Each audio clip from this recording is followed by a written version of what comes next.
অত্যাচার করেছে সেটা কিন্তু আপনাদের ঘরে ফুটিয়ে তুলে ধরতে হবে, ঠিক আছে?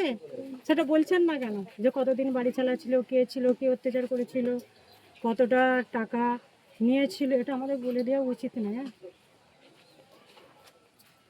আপনি সরকার থেকে বাড়ি পেয়েছিলেন? জি পেয়েছি আমি। পুরো পেয়েছেন? পুরো পেমেন্ট? পাইনি, 60,000 টাকা পেয়েছি।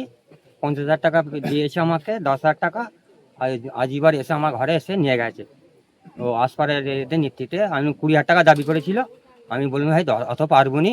এখন বলে এখন 10 দাও, বাকি টাকাটা ঢুকলে 10 তোমাদের কাছে ফের নিয়ে যাও। পুরো এই টাকা ঢুকেছে বাড়ি? না না না না, 60,000 টাকা ঢুকে 10,000 টাকা নিয়েছে, 50,000 টাকা পেয়েছি।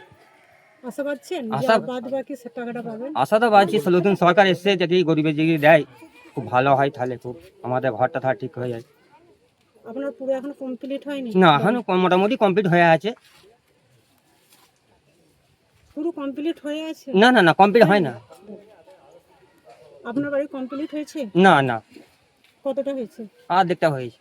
আপনি আর বিডিও সাহেবকে বা অঞ্চলে হ্যাঁ অনেক, বা গ্রামের সদস্যকে জানান? অনেকবার জেনেছি, বলে এখন দেবে, ও মাস দেবে, এই মাস দেবে, এই ডেট দিচ্ছে খালি আমাদের ঘরে। অনেকবার গেছি, বলেছি ও মাসে দেবে, সে মাসে দেবে, এই করে করে করে ভোটটা হয়ে গেল, আর কিছু পাত্তা দিল না। এখন তো শাসক দলের নেই। শাসক দলের নেই, এখন থেকে শাসক দলের আশা করছি ওনাদের ঘরে নতুন তো নতুন এসেছে। সরকার এসছে, ভালোই হয়েছে, খুব ভালোই চলছে, কোনো অশান্তি নেই, কোনো ঝামেলা ঝুট নেই, খুব ভালোইভাবে আছি আমরা। নতুন সরকারের কাছে আশা আশা পাচ্ছি, পাচ্ছেন? 100% পাচ্ছি আশা আমরা। আপনার নাম? আমার শেখ মতিয়ার রহমান, আপনার এই পঞ্চায়েত? চারটা পশ্চিম আমরা, আমাদের চন্দ্রপুর পঞ্চায়েত। Thank you. আর কি